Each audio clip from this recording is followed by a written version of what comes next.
네, 이 최근 중국 기업들이 우리나라에 대거 들어오고 있다고 하는데 어떤 기업들이 들어와 있고 또 어떤 기업들이 들어올 예정인지 한번 정리해 주시죠. 네, 지난해 12월 14일 이 펜시용품이나 화장품, 생필품을 판매하는 중국 소매점 미니소가 들어섰고요. 네. 오늘 16일에는 이 한국에서 이 중국 이 전기차 업체 비아디가 한국에서 승용차 브랜드를 공식 출범합니다. 네. 어제 한국 법인을 설립한 중국 IT 기업 샤오미는 공식 온라인몰도 새롭게 오픈했는데요. 올해 상반기 중으로 오프라인 매장을 열기로 했습니다.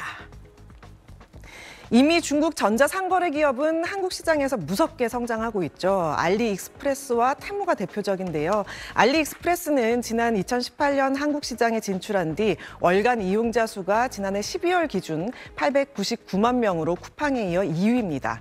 또 최근 신세계그룹 계열 플랫폼 지마켓과 동맹 관계를 구축하면서 또 한 번 시장의 주목을 받았습니다. 테무도 초저가 상품을 앞세워서 지난달 813만 명 월간 이용자 수를 확보해 11번가를 제치고 3위까지 치고 올라왔습니다.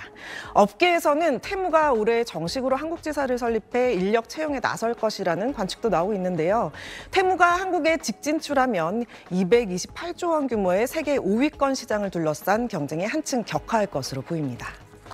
황 기자, 그런데 이렇게 중국 기업들이 앞다퉈서 우리나라를 찾는 이유는 뭔가요?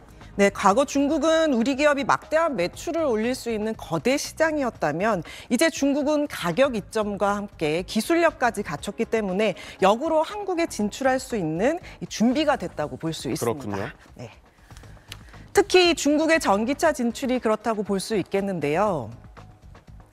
비아디는 소형 SUV와 세단, 해치백 등을 국내 차보다 상당히 낮은 가격대에 출시할 것이라고 예상이 되고 있습니다. 현지에서 1,000만 원대에서 3,000만 원대 정도로 팔리고 있는 걸 감안하면 국내 소형 전기차가 3,000만 원 정도 되니까 가격 경쟁력이 상당하다고 볼 수 있겠죠.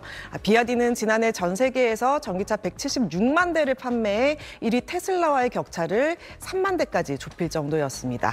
불과 10여 년 전까지도 무명 회사에 불과했던 비아디가 이제 테슬라를 턱 밑까지 추격하게 된 거죠. 비아디는 차량 대부분을 중국에서 판매해 왔지만 동남아와 남미 중심의 판매도 대폭 늘리기도 했고요. 미국이랑 유럽연합이 이 중국산 전기차에 높은 관세를 부과하자 중국 업체들이 다른 시장을 찾아 나선 겁니다. 중국 기업들의 국내 시장 공략이 거세진 또 다른 이유는 중국 내수 시장 침체가 길어졌기 때문인데요. 구매력이 높고 지리적으로도 가까운 한국 시장에 적극적으로 눈을 돌리게 된 겁니다. 코트라 난징무역관은 최근 리포트에서 중국 총인구 감소에 따라 총수요도 감소하면서 기존 중국 시장 규모로는 이전과 같은 수준의 생산 능력을 소화하기 어렵다면서 해외 진출은 이런 모순을 해결할 수 있는 대안으로 주목받고 있다고 진단했습니다. 그런데 이미 국내 전자제품 시장에서 중국 업체가 1위를 차지하고 있는 분야도 있다고요? 네, 이 보시는 로봇 청소기인데요. 우리나라 로봇 청소기 시장을 샤오미가 투자한 이 중국 가전업체 로봇락이 주도하고 있습니다. 네. 점유율 1위라는 의미입니다. 중국산이면 싸구려 아니냐 이렇게 생각하기 쉽지만 주요 백화점에 입점해서 프리미엄 시장을 파고들었고요. 신제품 가격이 180만 원에 이릅니다. 오히려 이 국내 업체들이 비슷한 제품을 잇따라 내놓기도 하죠. 로봇락은 이 새해 첫날부터 두 번째 플래그십 매장을 열고 국내 시장 공략에 더욱 박차를 가하고 있습니다. 이렇게 중국 기업들 선전에 국내 전자업계도 긴장하고 있는데요. 조주환 LG전자 사장은 지난해 이 CES에서 중국 기업은 폄하 대상이 아니라 무서워할 대상이라고 평가한 바 있죠. 한국 전기차 시장도 한국 전자제품 시장도 긴장을 늦춰서는 안 되겠습니다.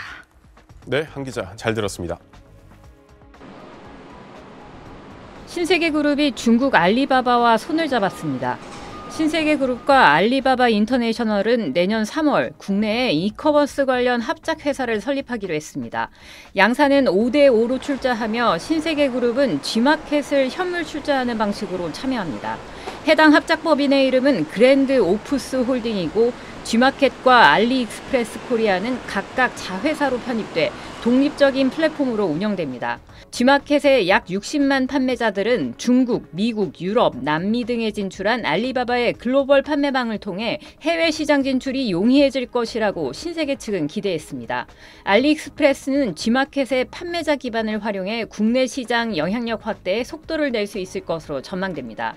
본격적인 통합 상품 운영은 합작법인 설립이 마무리되고 관련 IT 시스템 개발이 완료되는 내년 상반기 중으로 예상됩니다. 업계에선 이번 전략적 파트너십이 국내 이커머스 업계에서 2강 체제를 굳혀가는 쿠팡과 네이버에 맞서기 위한 것으로 보고 있습니다. 신세계는 2021년 이베이 코리아로부터 G마켓 지분 80%를 인수했지만 인수 첫 해 흑자 이후 지난해까지 2년 연속 적자를 기록했습니다. 알리익스프레스는 초저가 전략으로 한국에서 회원을 크게 늘렸지만 중국산 상품 위해성 논란과 함께 올 상반기 이후 성장세가 한풀 꺾였다는 평가를 받습니다. 일부 인터넷 커뮤니티를 중심으로 신세계가 중국 온라인 플랫폼과 손잡은 데 대해 현대판 나당연합군이냐는 등 실망 섞인 반응도 나왔지만 그만큼 이커머스 시장에서 쿠팡에 밀려 존재감을 잃어가는 신세계 측의 절박함이 반영된 것이란 해석이 있습니다. SBS 유덕기입니다. 전기차 판매량과 매출액에서 모두 테슬라에 앞선 중국 비아디는 다음 달 한국 시장에 본격 진출합니다. 중국 내 가격이 2천만 원대인 중소형 전기차가 주력인데 가격 경쟁력뿐 아니라 기술력까지 자신하고 있습니다. 我们采外国的车，学习他们造车的技术。中国品牌的车被外国人采，他们想找到中国新能源汽车快速崛起的秘诀。 중국 전기차의 수출 공세에 이미 유럽연합은 최대 45%, 미국은 100% 관세 장벽을 세운 상태입니다. 우리 정부도 중국이 자국 전기차 기업에 주는 보조금을 조사해 그에 상응하는 세금, 즉 상계 관세를 매길 수 있다는 입장을 밝힌 바 있습니다.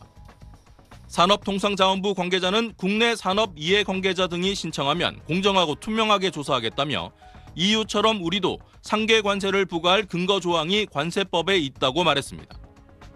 조사 매뉴얼도 만들어뒀다고 설명했습니다.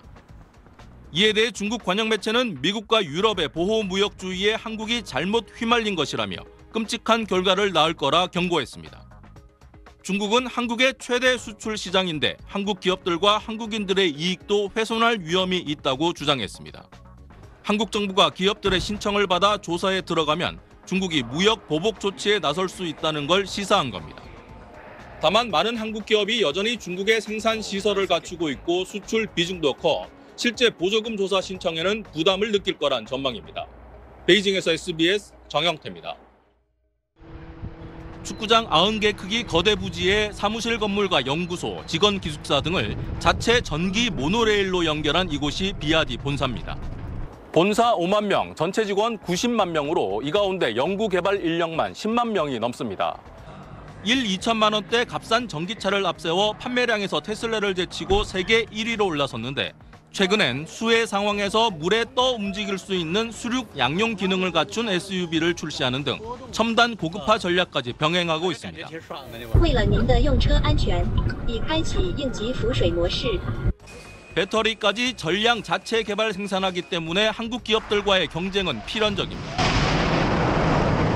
전시실에서 한국 기업들의 주력인 삼원계 배터리와 비아디 자사 배터리를 비교하는 실험을 반복적으로 보여줍니다. 삼원계 배터리를 못으로 찌르자마자 화염과 함께 폭발이 일어나지만 테슬라 일부 모델에도 공급하는 자사 배터리는 성능과 안전에 문제가 없다고 과시하는 겁니다.